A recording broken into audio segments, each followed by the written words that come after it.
Hey everybody, how's it going? I'm Seth and welcome back to another video guide for Cyberpunk 2077. In this video, folks, I'm going to show you everything you need to know to defeat Rhino in the Beat on the Brat Rancho Coronado. So basically in this little gig right here, you will have to fight Rhino, and she hits ridiculously hard, so much so that she will pretty much defeat you in 2 hits. She also has a very fast combo and does run around a lot. And let's talk about what makes this fight difficult. So the character here, Rhino, has a lot of hit points. She is ridiculously fast, and within 2 hits she will knock you out, as you see here. So as if that was not enough, what adds to the difficulty of the fight is that the ring is very small that you fight in, so dodging her can be difficult. You also have in the ring some pillars with barbed wires or whatever they are on them that will also pretty much give you damage. Those aren't really things to worry about,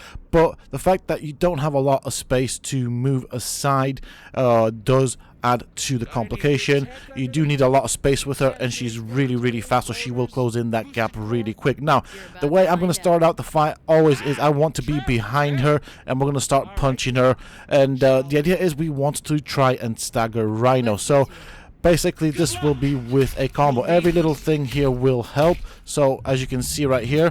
Now, as you will also see, I will have a chance of applying bleed. Now, one thing that you want to look for is when she puts up her block, you want to hit with a heavy attack that will stagger her and will allow you to basically apply a couple of more punches.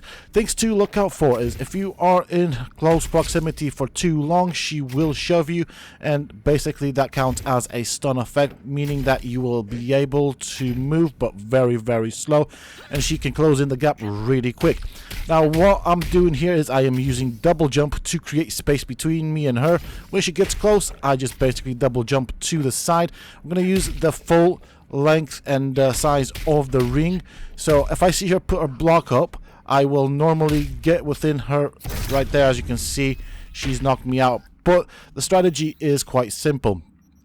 You start out the fight with you being behind Rhino. The moment the fight initiates, start punching her, and that will stagger her, so that will give you a chance of putting in a couple of combos. Now, if you do have Gorilla Arms, I do suggest that you apply some sort of mod that does also apply a damage over time, as that will play to our advantage. Then basically it's up to you to decide. Do not get shoved by her because you do not want to be slowed down. If she puts up her block, that is our opening, and then we go in with a heavy attack followed by several light attacks. Do manage your stamina because you do not want to be slowed down.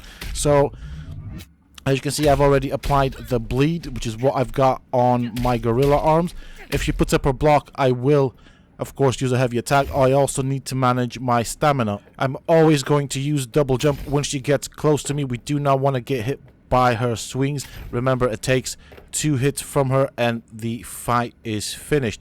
So I'm going to use the outer edge of the ring and just basically kite her around like that. I don't care if I get hit by the spikes because I don't do that much damage. As you can see right there, she was basically doing something. I don't know where she is right now, so okay, there we go. So I mean, one of the other things that makes this difficult, quite difficult actually, is the fact that this is all in first person, so that kind of does complicate the spatial awareness. So as you can see right there, the dots are ticking away. We have her at half health. When she does that jump, you want to basically double jump backwards or to the side if you are there. Sometimes you will end up climbing the ladder. What you want to do really quickly when you are on the ladder is just double jump backwards and just basically kite her around the ring until she puts up her block, as you can see right there, and then we basically stagger her. That gives us an opening. We don't want to be close to her too long. We do want to try and stagger her so that we can then go in for a combo. So sometimes it can be difficult. Do not chance it because, like as I said, as you've seen as well, she's very strong when she hits. So now we're just going to continue kiting her around the ring. If she jumps, I'm just going to jump as well with her and try and land after if I'm close to her.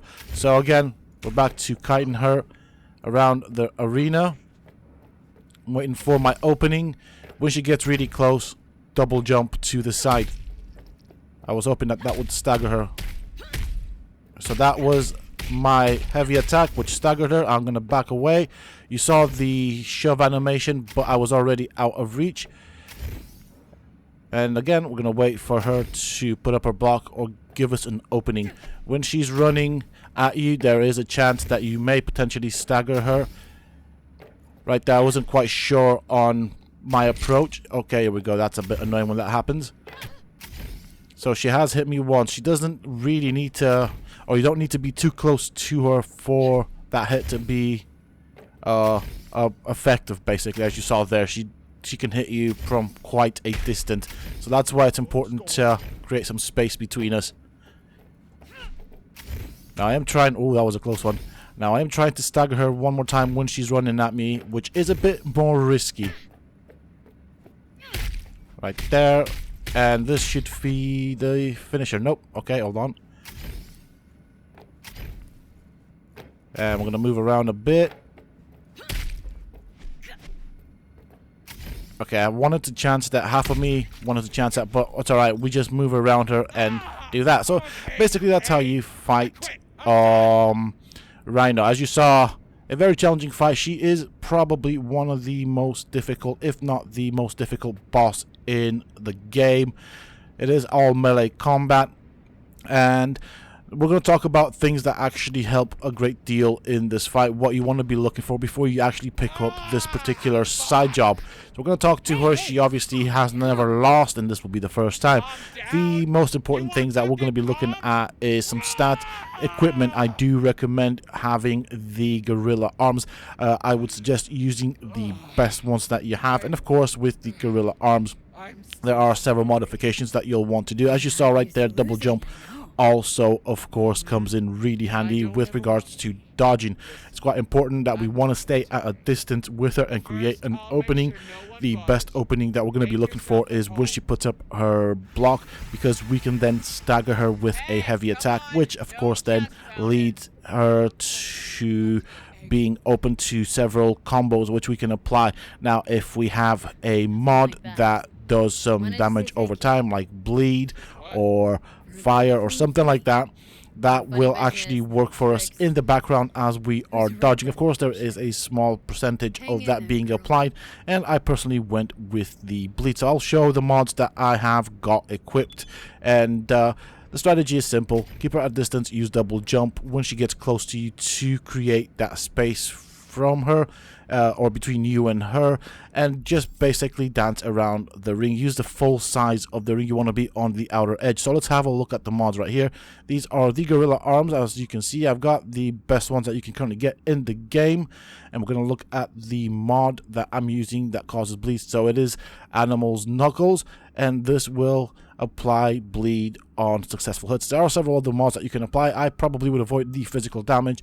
We do want something like this that will apply thermal damage over time, or has a chance to apply that, because remember, we're not going to be close to her for very long. And then of course you want to put a Barry pack. If you want to do that, that's fine, but the most important bit here is the damage over time, which will basically work for you in the background.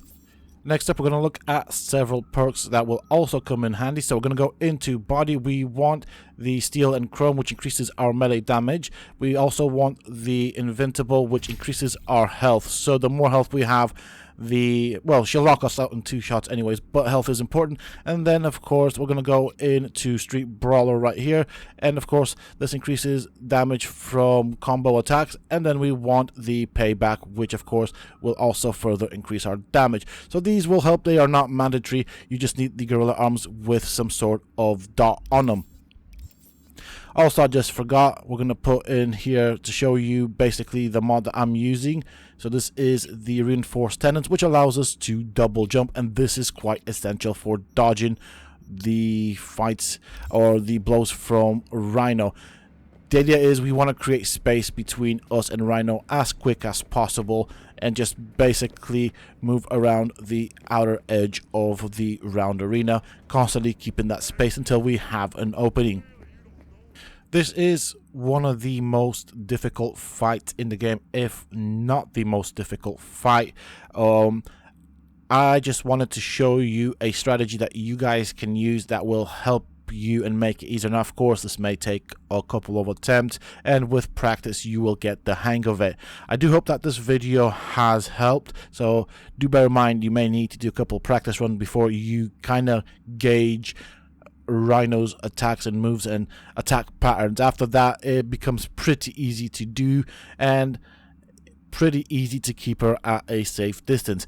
With that being said and done, that is pretty much it for this video, folks. I do hope that you have enjoyed it and found it useful and informative. If you have, please do not forget to support me and the channel by hitting that like button. Subscribe to the channel if you're new and haven't already for more similar content from myself.